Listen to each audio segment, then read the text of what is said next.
always pull up, that question. Yeah. Saying, what about the young women who were raped? Yeah, the young women who were coerced into these arranged marriages. But these are good questions, right? Yes, these are good questions. Yeah. But now, when you start asking these questions, and when we look at the statistics, right, you find that majority of women, right, they lose their virginity voluntarily. So this is a question of just what? Trying to counter them not being able to be what? So pure. Can we give now, if that happens to you, now give those raped women a pass? Now, if that happens to you, that's when we start saying what? Life is unfair. Me, I'm an innocent man.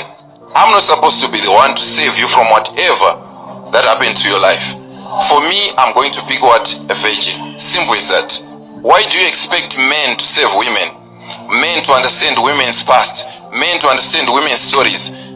When these women say they don't want a broke guy, do they even care to understand that, okay, maybe this guy was born from poor parents. Maybe this guy came from a family, we'd say, a family with no connections whatsoever. Do they ask themselves, maybe this guy was an orphan? Do they ask themselves, maybe this guy is not able to catch a break? Do they ask themselves that they still want what? A rich man. They don't give a shit about your story. Why should men give a shit about women's stories?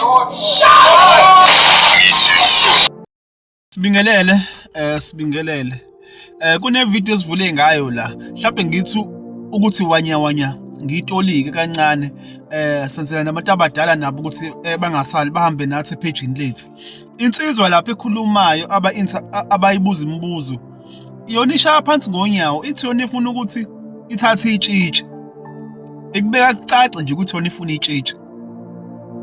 So bayibuza ukuthi why ufuna itshitshi indaba laba abanye uthi awubafuni ungafuni futhi uku-understand. Isiyaveza-ke le nsizwa le ithi abantu besifazane ubuntombi babo babulahla bona ngokwabo. Akekho umuntu esuke baphoqile. Ibona abazenzela bona bevumile bengafoswanga bengaphoqwanga babulahla umntombi. Right?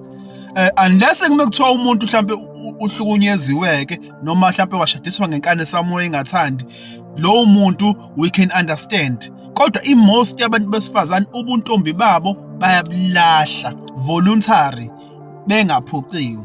So laba abantu besifazane most yabo why kumele sibadabukele kuthiwa thina why isikhetha message sifuna amatshitshi. Uyasho ukuthi ngoba bona abantu besifazane bakutshela kahle ukuthi indoda engenamali abayifuni. Bakutshela kahle nje ukuthi indoda engenamali abayifuni. Abafuni ukuzwa story emva kwalapho. So why ke thina kumele sizwe istory ke manje uma umuntu esethi ngifuna ukuganwa itshitshi. Yabo, because abantu besifazane aba-understand uma ungenayo imali ukuthi mhlawumbe ngenzeka ukuthi uphume ekhaya ehluphekayo, mhlawumbe ngenzeka ukuthi usabhizi usakha. Abafuna uku-understanda konke lokho. Bakutshela kahle nje ukuthi sifuna indoda enemali. So naye-ke ngeke-ke akumele ukuthi azo-understand iy'tori uthi ufuna ukuganwa yini itshitshi. Right? Ake singene kuyona-ke leyo yokuganwa itshitshi. Right? Ngifisa ukukhuluma nomuntu emfanele. Khona abantu okubafanele ukuthi baganwe amatshitshi, khona abantu okungenandaba noma bangaganwa abantu abangawona amatshitshi noma abanezingane, it's fine. Right? Umuntu onjani ofanele ukuganwa itshitshi? Uma ukuthi awukwazi umithise, awukwazi uphuca intombazane omntombi, awukwazi wona indawo, wena nje kukufanele ukuthi uganwe itshitshi, kuyimpoqo kahle kahle. Cela ukuphinda lokho. Sikhule thina omkhulu bethu bebekubeka nje bathi kaka, bathi kuyihlazo nechilo ukuthi uthi uqala ukuganwa ungakaze wona esibayeni sendoda, ungakazi umithise indawo uzogana umuntu oselale nendoda noma ugana uma wengane. Kuyihlazo lokho bebesitshela kanje omkhulu bethu. Yindaba na ake si break it down ukuthi indaba, because ngenzeka mfethu ukuthi ususebenzile wenza konke walakha ikusasa lakho kanzima, mhlawumbe ukuthatha 10 years or 20 years ukuthi uzakhe, usuthi manje usufuna umuntu osifazana ozoshelisha naye. Yabo, usufuna ukugana. Yabo, so sifuna ukuchaza le ukuganwa itshitshi ukuthi ihluke ngani nokuthi ungaganwa itshitshi. Ake siqaleke. Number 1, itshitshi umuntu ogane eyintombi, lo muntu maningi amathuba ukuthi uzokulalela. ozolilalela izwi lakho. Yindaba naye ezokulalela ngoba lo muntu ukwazile ukulalela abazali bakhe. Abazali bakhe bebemiyala bethi ziphathe kahle mntanami. Ziphathe kahle mntanami. Ngisho ngokukaNkulunkulu ubeyalwa kuthiwa angalali nomfana engashadile. So lo muntu ulalela abazali bakhe, walalela uNkulunkulu. So maningi amathuba ukuthi nawe njengoba usuzothatha over from abazali bakhe uzokulalela. Umuntu ohlula abazali bakhe bemkhuza, wahlula uNkulunkulu. Unamba banike wena ezokulalela. Unamba ba. Ehlula abazali bakho kuphuma ngamawindi bese ucathi wena uzokulalela unamba ba. So maningi amathuba ukuthi umuntu oyitshitshi uzokwazi ukuthi akulalele. Yes phela ngeke ngavuka semshadweni nani nokuthi nje kube khona lokho, kodwa maningi amathuba ukuthi uzokulalela. Kuzothi number 2, umuntu oyitshitshi maningi amathuba ukuthi uzovikela okwakwakho noma okwasemzini wakho, ngoba ukwazile ukuthi abuvikele umntombi bakhe. Abanye babudedela beno 16, 15 abanye nje kanjalo yena ukwazile ukuthi abuvikele kwaze kwaba sekugcineni, noma sekuthiwa nawe sisenakhe umuzi naye uzokwazi ukuthi avikele umuzi wakho. Uzokwazi futhi ukuthi ame ekutheni umuzi wakho ume. Akuzothi musudlulile emhlabeni bese ngene enye indoda la. Yabo, ngoba ukwazile ukuthi avikele ubuntombi bakhe for all these years. Okwesibili lokho. Bese kuzothi okwesithathu, uma ugana umuntu oyintombi uzokuzalela inkosana noma inkosazana.